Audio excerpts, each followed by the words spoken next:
Subscribe করুন আমাদের channel, press the bell icon to get the latest update.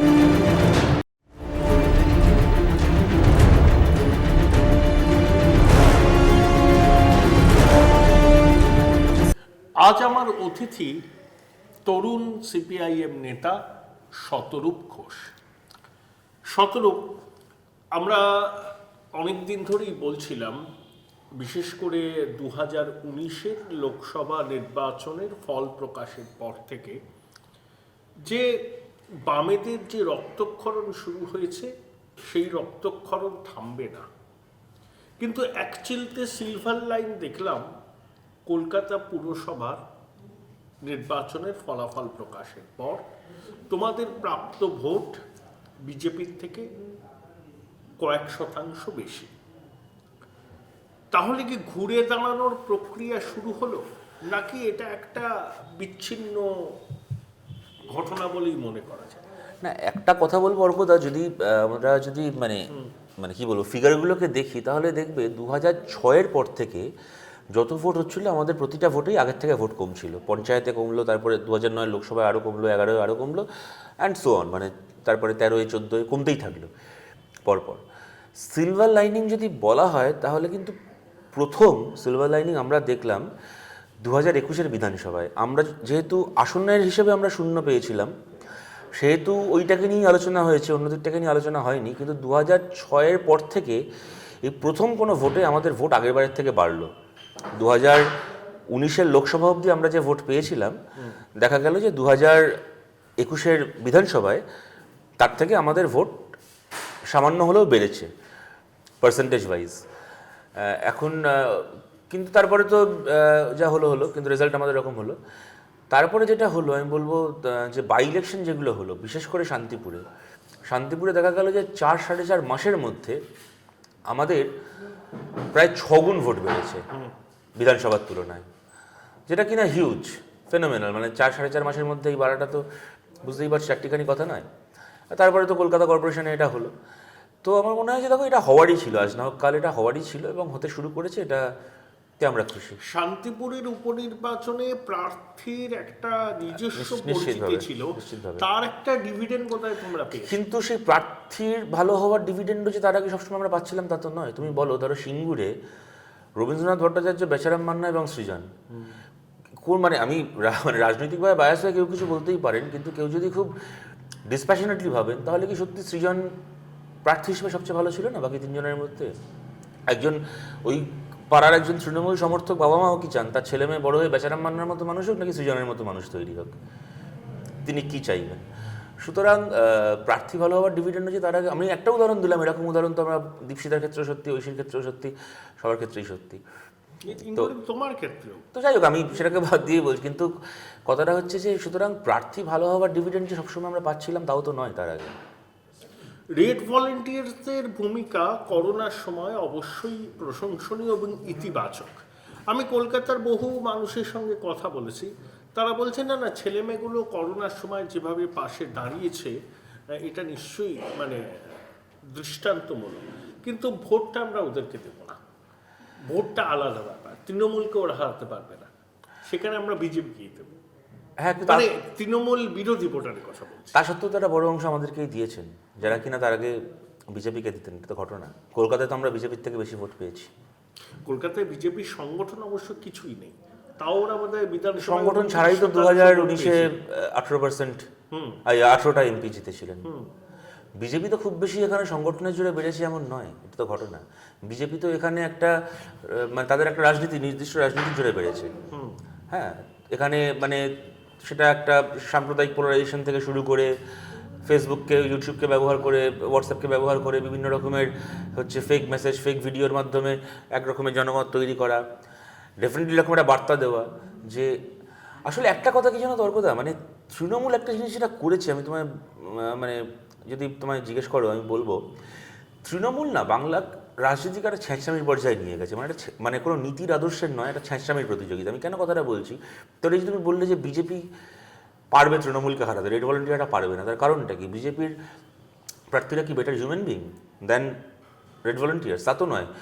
যে তৃণমূলের ওপর আপনার রাগ, বিজেপির তো 90% প্রার্থী তো তৃণমূলেরই, এক্স তৃণমূল। মানে তুমি দেখবে ওর কথা, পশ্চিমবাংলায় প্রায় এমন কোনো তৃণমূল পাবে না যে কখনো চুরি করেনি, আর প্রায় এমন কোনো বিজেপি পাবে না যে কখনো তৃণমূল করেনি।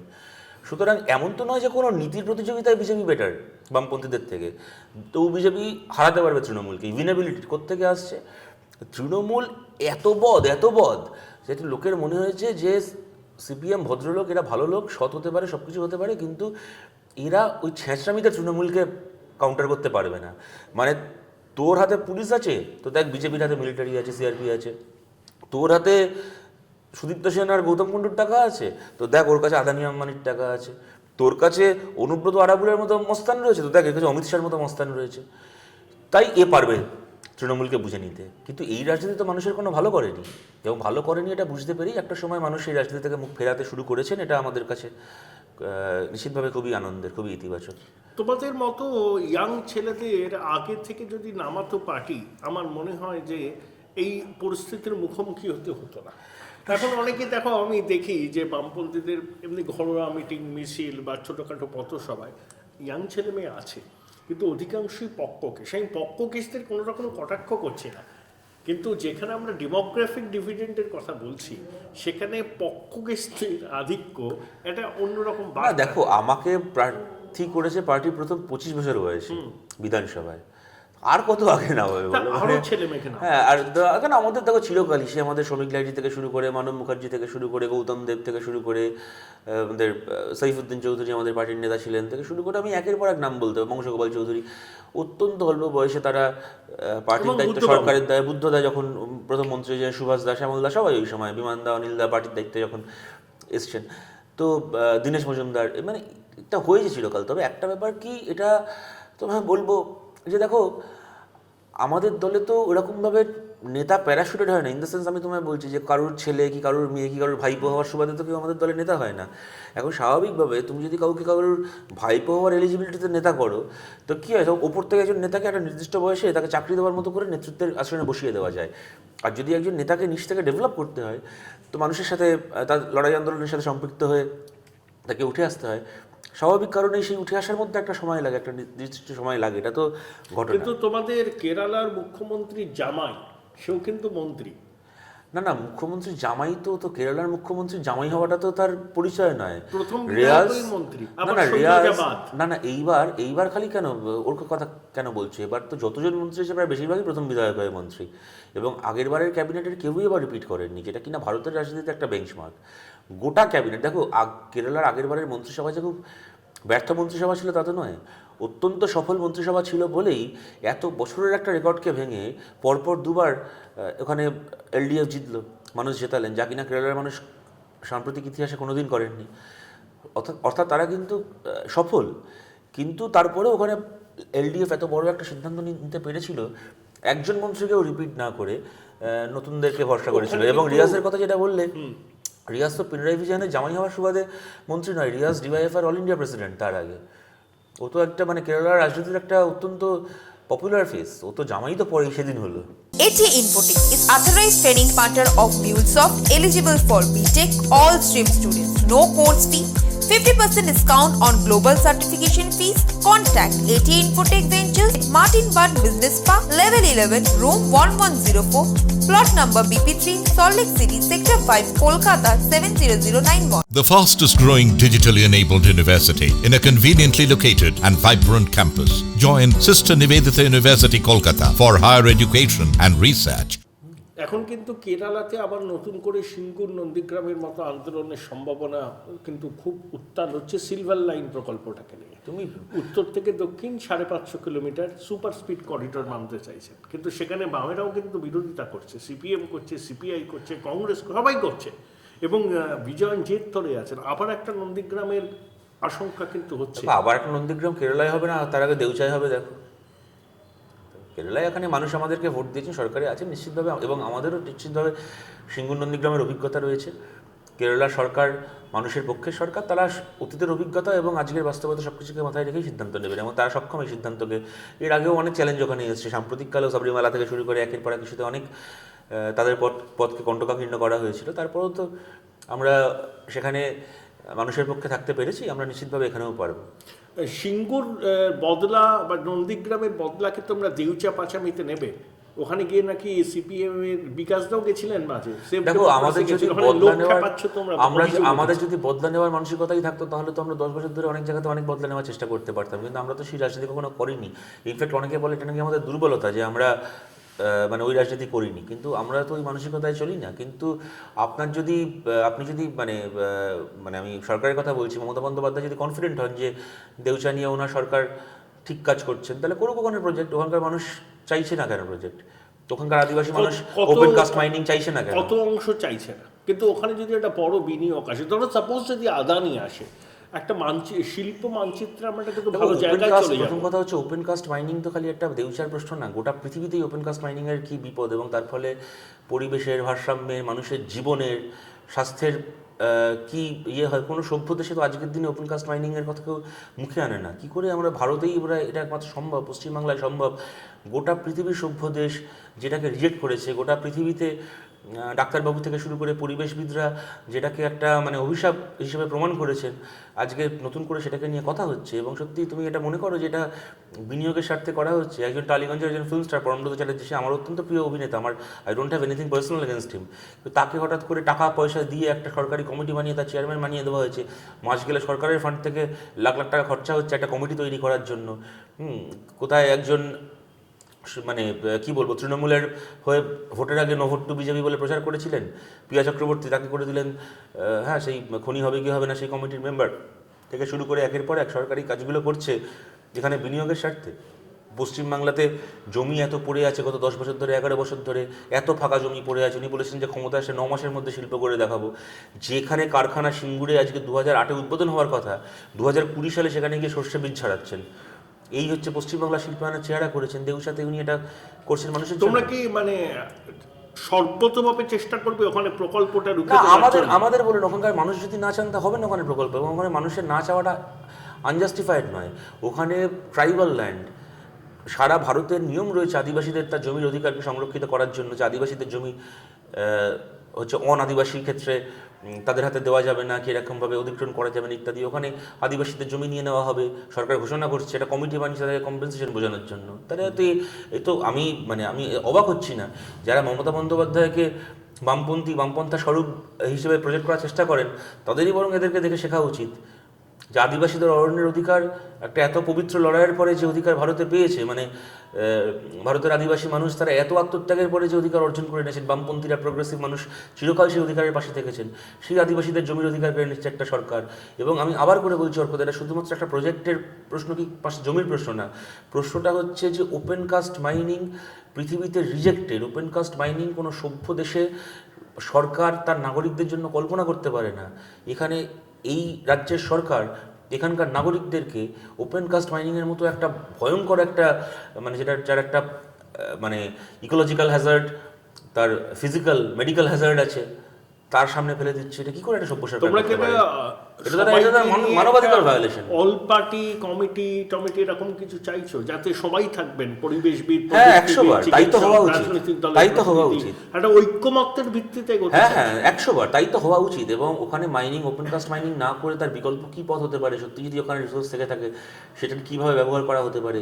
ডেফিনেটলি তাই তো হওয়া দরকার। তার বদলে সরকার কি করছে, এটাকে একটা অজুহাত হিসেবে দাঁড় করিয়ে ভোটের আগে যারা তৃণমূলের হয়ে কাজ করেছিল, ভোটের পরে তাদের মাসোহারার ব্যবস্থা করছে কমিটির মাধ্যমে।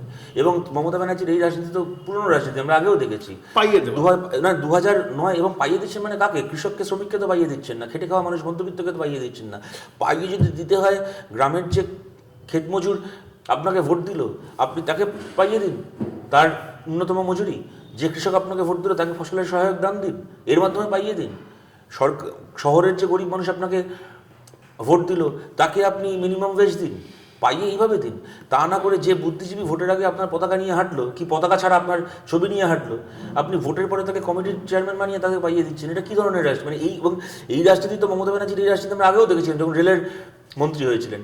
2009-এর লোকসভা ভোটের আগে আমরা পরিবর্তন চাই বলে কলকাতায় যারা হোর্ডিং লাগালো, এসে তারপরে তাদেরকে হচ্ছে রেলের কমিটিতে 50,000 টাকা, ওই অরুণাভ ঘোষ নাম দিয়েছেন এটোকাটা কমিটি, 50,000 টাকা তাদের ওই মানে 2009 সালে 50,000 টাকা, মানে 2021-এ কত টাকা হবে তাহলে তুমি একটা কস্ট ইন্ডেক্স করো। 50,000 টাকা মাইনে, তার সঙ্গে তার এই অফিস থেকে শুরু করে গাড়ি। রুদ্রনীল ঘোষ কদিন তৃণমূলের হয়ে করলো, তাকে এখানে এসে করে দিল কারিগরি শিক্ষার বোর্ডের দপ্তরের চেয়ারম্যান। মাস গেলে 1 লাখ টাকা তার মাইনে, তার গাড়ি, তার অফিস থেকে শুরু করে। এই হবে 5টা করে লোক ভোটের আগে আপনারা প্রচার করবে, আর ভোটের পরে আপনি মানুষের ট্যাক্সের টাকায় তাদের প্রতিপালনের ব্যবস্থা করবেন দিনের পর দিন কমিটি বানিয়ে। ওনার এই রাজনীতি কদিন চলবে বলো তো পশ্চিমবাংলায়? শতরূপ কৃষক আন্দোলন একটা কিন্তু মাইল ফলক হয়ে রইল ভারতবর্ষের রাজনৈতিক এবং সামাজিক মানচিত্রে। কৃষকরা 1 বছরের কাছাকাছি সিঙ্গুতে বসলেন, অন্যান্য জায়গায় আন্দোলন করলেন, কিন্তু দাবি আদায় করে ছাড়লেন। আমরা এই রাজ্যে দেখছি কি, তোমরা আন্দোলন করছো, ডেপুটেশন দিচ্ছ, মাঝে মধ্যে ধর্ণা অবস্থান হচ্ছে, কলকাতায় কিছু মিটিং মিছিল হচ্ছে, সেখানে পুলিশ লাঠিও চালাচ্ছে, কয়েকদিন শোরগোল, আবার থেমে যাওয়া। দাবি আদায়টা হচ্ছে না। এই যে কৃষক আন্দোলন কি তোমাদের চোখ খুলে দিচ্ছে? দাবি আদায় করেই ছাড়বো। তুমি যদি আমাকে জিজ্ঞেস এই আন্দোলন কি যাবে তোমরা?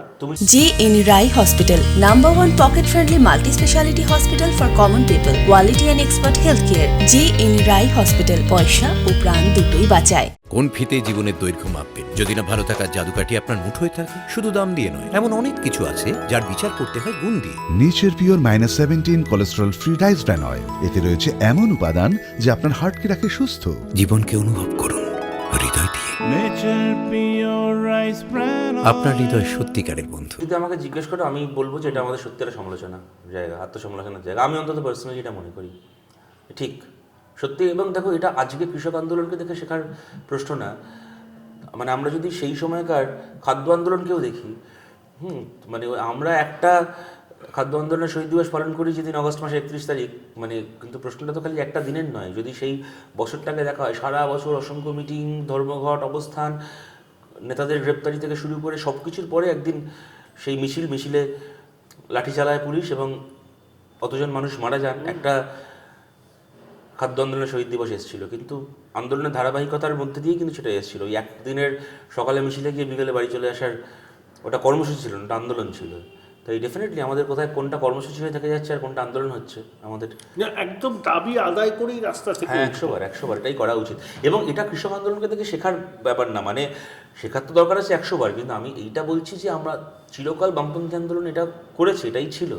যদি মাঝখানে কোথাও আলাদা ছিল, হ্যাঁ ঠিকই, কিন্তু মাঝখানে যদি কোথাও মানে সেই অভ্যেসে আমাদের কি বলবো, একটা কমা বসে থাকে, ফুল স্টপ বলবো না, কিন্তু যদি একটা কমা বসে থাকে তো ডেফিনেটলি সেই কমাটাকে উপরে ফেলতে হবে। এই বছরও কি আন্দোলনের, তবে আবার এটাও বলবো অর্কদা, হ্যাঁ নিশ্চিতভাবে। তবে আমি একটা কথা বলি অর্কদা, দেখো এইখানে না, মানে আমি এটা কোনো অজুহাত হিসেবে দিচ্ছি না, এই প্রতিকূলতাগুলোকে ওভারকাম করাটাও আমাদেরই কাজ, এটা অন্য কেউ আমাদের করে দেবে না। কিন্তু আমি জাস্ট তোমাকে বলছি কথাটা, মানে প্রতিকূলতাগুলো তো মিথ্যে নয়। আজকে যে কৃষক আন্দোলন জয়ী হওয়ার পরে টুইট করে অভিনন্দন জানান মমতা বন্দ্যোপাধ্যায়, ওখানে 12 মাস কৃষক রাস্তায় বসে থেকে যা লড়াই করেছে আপনি তাকে অভিনন্দন জানাচ্ছেন। আপনার রাজ্যে 12 মিনিট কৃষক রাস্তায় বসে আপনি পুলিশ পাঠিয়ে তাদের রক্তাক্ত করেন। আজকে যে হান্নান মোল্লা ওখানে কৃষক আন্দোলনকে লিড করেছেন, এত বড় সাফল্য এসছে, লিড মানে উনি একা করেননি নিশ্চিতভাবে, ছিলেন হান্নান মোল্লা ছিলেন, অনেকে ছিলেন, উনি মানে ওই 6 জনের একজন ওই কমিটির। যে হান্নান মোল্লা ওখানে কৃষক আন্দোলনকে নেতৃত্ব দিয়েছেন, সেই হান্নান মোল্লাকে নবান্ন অভিযানের সময় তো মাথা পাঠিয়েছিলেন হান্নান মোল্লার এই মমতা ব্যানার্জির পুলিশ তো করেছিলেন, এটা তো ঘটনা।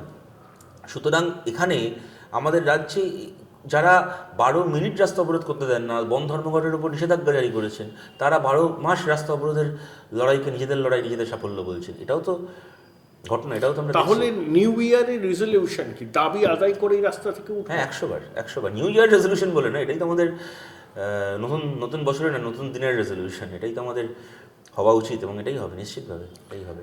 কলকাতা তো ভোট হয়ে গেল, বিধাননগর, চন্দননগর, আসানসোল এবং শিলিগুড়ি। তার মধ্যে শিলিগুড়িতে অশোকতা আছে। শিলিগুড়িতে তৃণমূল কিন্তু এখনো সেই অর্থে সাবালকত্ব অর্জন করেনি। ওখানে বিজেপিরও প্রভাব আছে, বামেদেরও কিন্তু প্রভাব আছে। তো শিলিগুড়িতে কতটা অপটিমিস্টিক তোমরা মনে করো?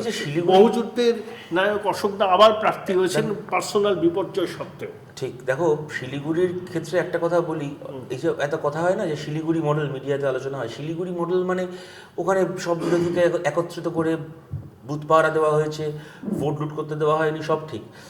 5 বছর ধরে একটা নির্বাচিত কর্পোরেশনকে ভাঙার চেষ্টা হয়েছে, কিন্তু একজন কাউন্সিলরও দলত্যাগ করেননি, তৃণমূল ভাঙাতে পারেনি, সব ঠিক।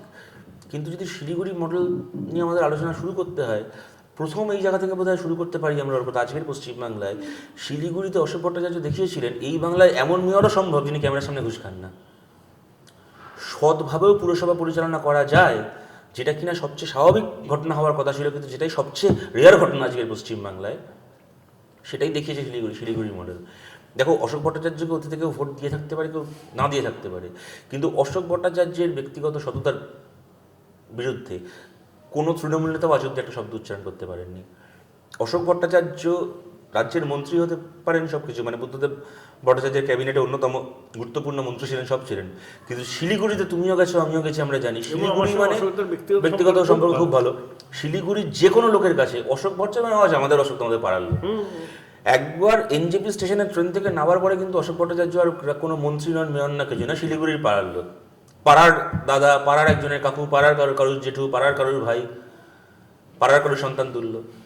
এইটা কিন্তু মানে শিলিগুড়িতে অশোক ভট্টাচার্য মানে কেউ কল্পনা করতে পারে না যে তৃণমূলের একজনের মধ্যেই দেখেছি, তিনি অতটা দূরে থাকেন না, তিনি হচ্ছেন মলয় ঘটক। হতে পারে, আমি দেখি না, আমার ধারণা নেই, তবে সে ভয় থাকলে খুবই ভালো কথা। তবে আমি পার্সোনাল টাচ সবার সাথে, আমি সেটা বলতে পারবো না, আমার ওনার সাথে কখনো আলাপের সুযোগ হয়নি বলে, কিন্তু অশোকদার ক্ষেত্রে এটা ঘটনা। এবং দেখো, ওখানে শিলিগুড়িতে এখন শঙ্কর ঘোষ ওখানে এমএলএ হয়েছে, আমাদের পার্টিতে ছিল, একটা সময় নেতা ছিল, দল ছেড়ে চলে গেছে।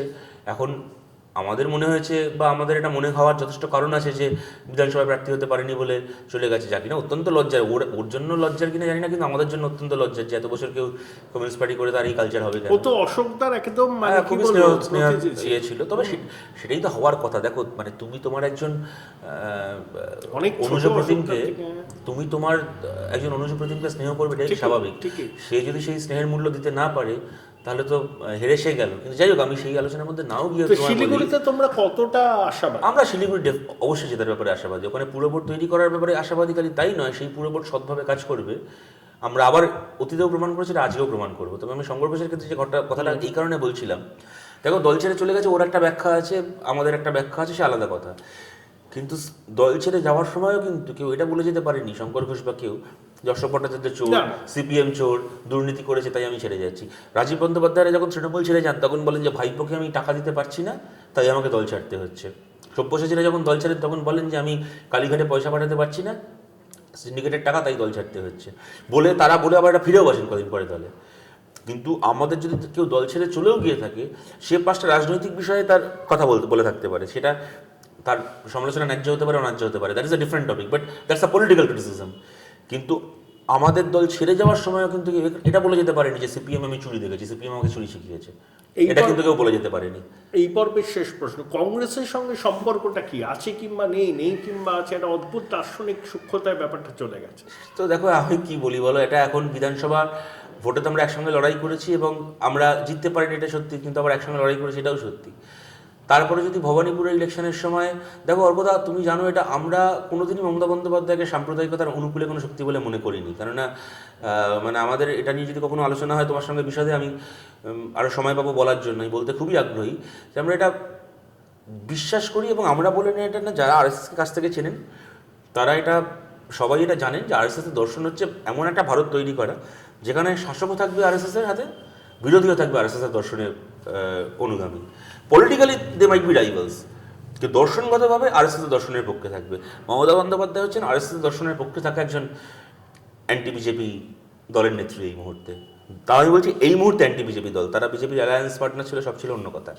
আমি সেই অত গভীর আলোচনার মধ্যে না গিয়েও বলছি, আমরা কখনো মমতা বন্দ্যোপাধ্যায়কে সাম্প্রদায়িকতার বিরোধী বা সেকুলারিজমের জননী মনে করিনি। বিধানসভার পরে কংগ্রেসের সাথে আমাদের সিট শেয়ারিংটা স্বাভাবিক নিয়মেই কন্টিনিউড হচ্ছিল, হওয়ারই কথা ছিল, কিন্তু মাঝখানে ওই ভবানীপুর বাই ইলেকশনের সময় কংগ্রেসেরই সেখানে প্রার্থী হওয়ার কথা, কিন্তু যাই হোক, ওনাদের যে কোনো কারণেই মনে হলো যে সেকুলারিজমের স্বার্থে ওখানে মমতা বন্দ্যোপাধ্যায়ের বিরুদ্ধে প্রার্থী দেওয়া যাবে না। এখন ওনাদের মনে হওয়াটা যে ঠিক ছিল না তা এখন ওনারাই বুঝেছেন, কেননা গোয়াতে তৃণমূল যে ভূমিকা পালন করছেন, মহারাষ্ট্রে তৃণমূল যে ভূমিকা পালন করছেন, তাতে গোয়ার কংগ্রেস প্রেস রিলিজ করে বলছে যে মমতা বন্দ্যোপাধ্যায় এখানে আরএসএসের টাকায় রাজনীতি করছে। তো যাই হোক, মাঝখান থেকে একটা বিরতি বা একটা বলতে পারো একটা গ্যাপ তৈরি হলো, তবে এটাকে আমরা একটা সাময়িক গ্যাপ হিসেবে দেখতে পারলেই খুশি হব। দেখা যাক, আমরা নিশ্চিতভাবে চাইবো যে আগামী দিনে সমস্ত প্রোগ্রেসিভ ফোর্স পশ্চিমবাংলায় একসঙ্গে লড়াই করবে। বামপন্থী স্টলওয়ার্ডস, যেমন আমি কৃতিদার কথাই বলি, চলে গেছেন কৃতিদা, তার মেয়ে তৃণমূলের প্রার্থী হলো, জিতলো। বসুন্ধরা মমতাদির মধ্যেই প্রকৃত বামপন্থা দেখছে। অজন্তা জাগো বাংলায় প্রবন্ধ লিখলো। এগুলোকে তুমি কিভাবে দেখো? কিন্তু আমি ছোটবেলা সয়াবিনকে মাংস ভাবতাম, তো কি আছে, তাতে কি করা যাবে আর? দেখছে তো দেখছে, আমি কি করবো। অজন্তা কি আছে দলে? হ্যাঁ, দলে থাকবে না কেন? জাগো বাংলায় লেখার ব্যাপারটা নিয়ে তো ওটা তো এখন ক্লোজ চ্যাপ্টার সর্টেড, ওটা ডেফিনেটলি পার্টির অনুমোদন ছিল না, পার্টি তার জন্য একটা সিদ্ধান্ত নিয়েছিল। তবে অজন্তা দিও সেটাকে মানে কি বলবো, সেটাকে যে মানে নিজের সেই কাজটাকে পরবর্তীকালে ডিফেন্ড করেছে এমন নয়। ও পার্টি বলেছে যে ব্যক্তিগত সার্কামস্টান্সেস, যাই হোক ওটাকে নিয়ে খুব বেশি আলোচনা আমার মনে হয় এটা আমার বলাটা ঠিক নয় ওর হয়ে। সেটা ও যদি কখনো বলতে চায় বলবে, বা পার্টির নেতারা রয়েছেন তারা বলবেন। তবে আমাদের কাছে ওটা ক্লোজ চ্যাপ্টার। অজন্তাদি পার্টিতে আছে, পার্টি করতে চায়। বরং আমি জাগো বাংলার গ্রাহকদেরকে বা পাঠক যারা আছেন তাদেরকে আমি এই সুযোগে অভিনন্দন জানাতে পারি যে সাধারণভাবে জাগো বাংলার একজন পাঠককে কী পড়তে হয়, যে গরুটাকে হাম্বা, মাটাকে বুম্বা, হ্যাঁ, কাক কেন কালো, পৃথিবীটা খুব ভালো, এই যে মানে এইসব পড়তে হয়। হ্যাঁ, তোমার নাম হ্যালো হাই, মনের নাম সুইটি পাই। তো এইসব হাবি জাবি পড়ার বদলে যে একটা কোনো একটা ইস্যুতে কি দুটো ইস্যুতে অন্তত পক্ষে একটা মিনিংফুল লেখা, যার একটা মানে সেন্টেন্সের শুরু আছে, শেষ আছে, ছেদ জ্যোতিচিহ্ন আছে, মাথামুন্ডু আছে, সেটা পড়ার সুযোগ পেয়েছেন জাগো বাংলা একজন পাঠকের কাছে, এ তো কম প্রাপ্তি নয়। তাদেরকে সেই জন্য অভিনন্দন আমার। এর বাইরে আমি আর কি বলবো। অনেক ধন্যবাদ। আমরা এতক্ষণ কথা বলছিলাম তরুণ সিপিআইএম নেতা শতরূপ ঘোষের সঙ্গে।